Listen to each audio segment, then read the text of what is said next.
तुम्ही पाहताय झी 24 तास बातमी एकनाथ शिंदेंच्या दौऱ्यासंदर्भातली आहे। उपमुख्यमंत्री एकनाथ शिंदे हे धाराशिव दौऱ्यावर आहेत। शिवसेना युवा सेनेचे पदाधिकारी नजरकैदेमध्ये आहेत। युवा सेनेचे अविनाश खापे, नितीन पाटील ताब्यामध्ये आहेत।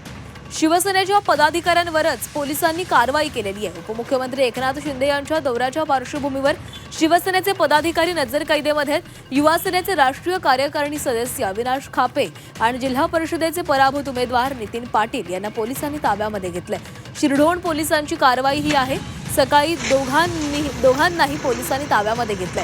अविनाश खापे यांनी व्हीआयपी दौरा वेळी गोंधळ घातला होता, त्यामुळे सुरक्षेच्या दृष्टिकोनातून कुठलाही अनुचित प्रकार घडू नये म्हणून खबरदारी घेतल्याची माहिती पोलिसांनी दिली आहे। तर जिल्हा परिषदेला पराभूत असलेल्या नितीन पाटलांचाही